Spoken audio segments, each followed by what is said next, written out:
నమస్తే. Welcome to Suman TV. ప్రస్తుతం మనతో పాటు ఉన్నారు అడ్వకేట్ నాగేశ్వరరావు పూజారి గారు. Hello sir.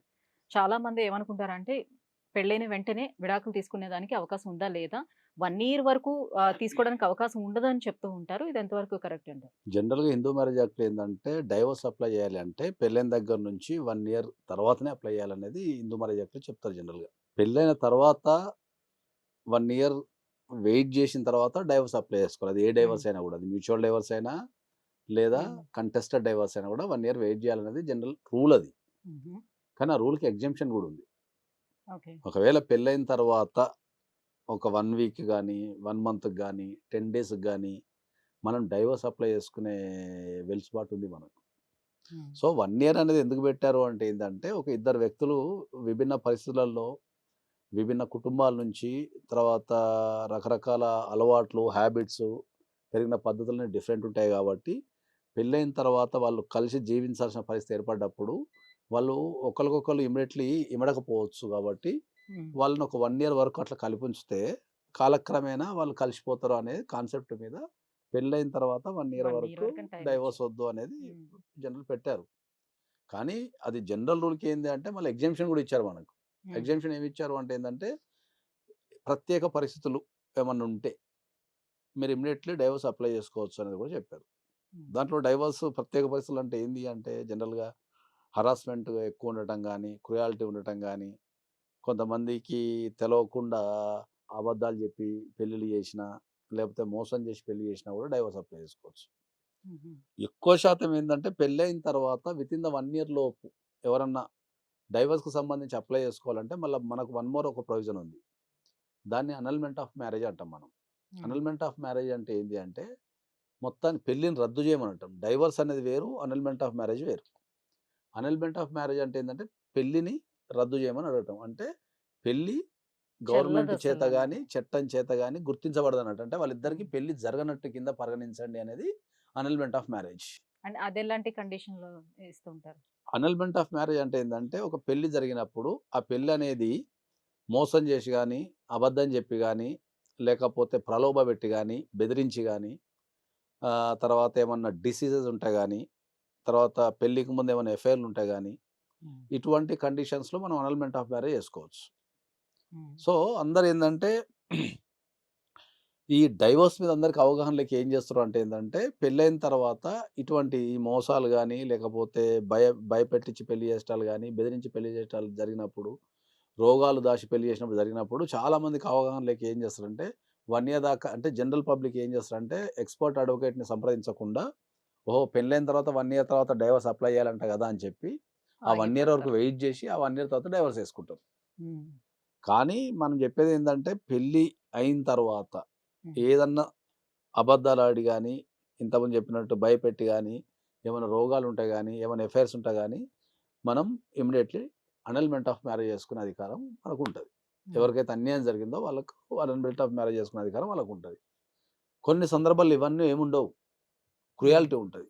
హింసించడం. హింసించడం విపరీతంగా ఉంటది. హ్మ్. ఆ హింసించడం విపరీతంగా ఉన్నప్పుడు గూడా మీరు డైవోర్స్ చేసుకోవచ్చు. Within the 1 ఇయర్‌లోనే. హ్మ్. దానికి మనం కోర్ట్ నుంచి మనం పర్మిషన్ తీసుకొని ఏసుకోవచ్చు. ఫ్యామిలీ కోర్ట్ యాక్ట్ సెక్షన్ 14 చాలా క్లియర్‌గా చెప్తది.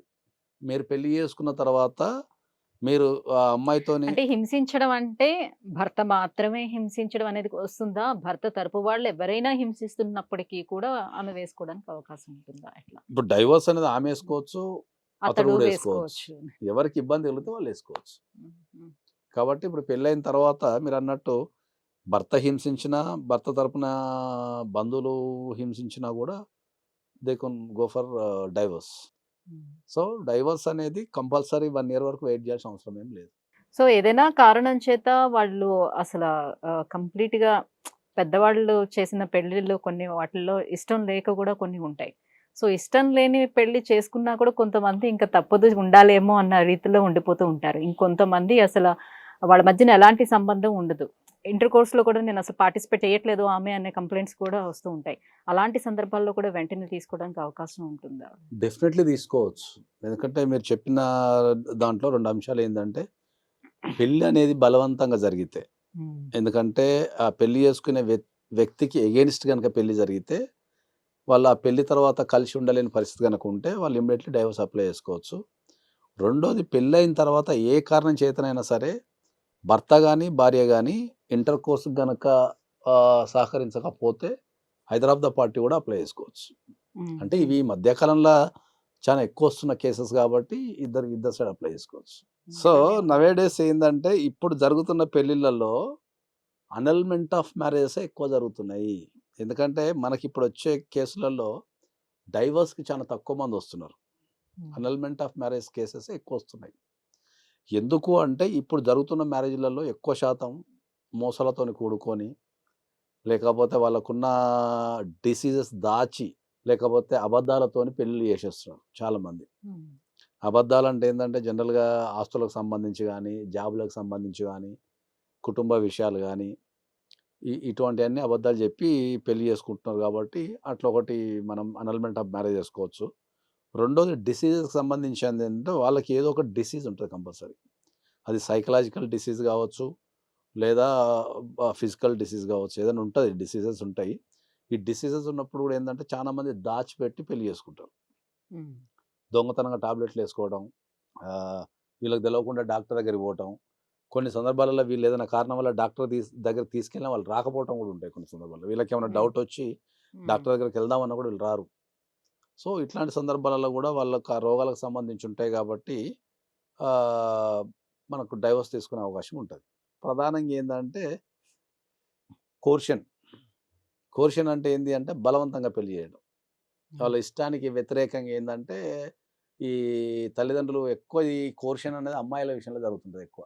ఎందుకంటే అమ్మాయి ఏదన్నా ఎవరినన్నా ప్రేమించినప్పుడు, ఈ తల్లిదండ్రులు ఏం చేస్తారంటే, ప్రేమని విడగొట్టి వీళ్ళేం చేస్తారంటే, మేము చూసిన అబ్బాయిని చేసుకోవాలా, లేకపోతే మేము ఆత్మహత్య చేసుకొని చచ్చిపోతాం, ఇంటిల్లిపాదని చెప్పేసి ఇట్లా బెదిరించి, అమ్మాయిల్ని బెదిరించేసి కూడా కోర్షన్ పరంగా వీళ్ళకి పెళ్లి చేసేస్తుంటారు. హ్మ్. హ్మ్. సో, కోర్షన్‌గా పెళ్లి చేసినప్పుడు ఏమైతది అంటే ఏందంటే, వాళ్ళు అక్కడ పోయిన తర్వాత ఇమడలేరు. ఎందుకంటే వీళ్ళకి పెళ్లి చేసుకోవడానికి వ్యతిరేకత ఉంటది కాబట్టి, ఆ కొత్త ఇంటికి పోయిన తర్వాత కూడా ఇమడలేరు కాబట్టి, అక్కడ హస్బెండ్ కూడా ఈ కోర్షన్ ద్వారా జరిగిన మ్యారేజ్‌ని అనల్మెంట్ చేసుకునే అవకాశం కూడా ఉంటది. హ్మ్. రెండోది అండూ ఇన్‌ఫ్లుయెన్స్ అంటాం మనం. అండూ ఇన్‌ఫ్లుయెన్స్ అంటే ఏందంటే, ఏదన్నా ఒకటి మనము ప్రలోభపెట్టి, హ్మ్.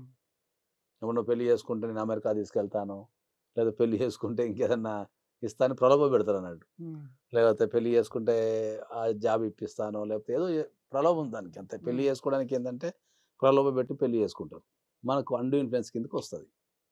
సో, ఒక మ్యారేజ్‌లో గనక ఈ కోర్షన్ ఉన్నా, అండూ ఇన్‌ఫ్లుయెన్స్ ఉన్నా, మోసం ఉన్నా, లేకపోతే అబద్ధాలున్నా, రోగాలున్నా గూడా వాటిని అనల్మెంట్ చేసుకునే అధికారం ఉంటది.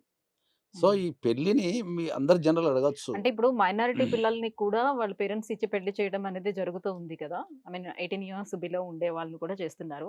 అండ్ మోరోవర్ అంటే ఈ మధ్య కాలంలో ఒక వీడియో కూడా చూసాను. అలా 18 ఇయర్స్ బిలో ఉండే ఒక అమ్మాయిని బలవంతంగా ఎత్తుకొని తీసుకొని వెళ్లి ఆ అబ్బాయి పెళ్లి చేసుకోవడం అనేది కూడా.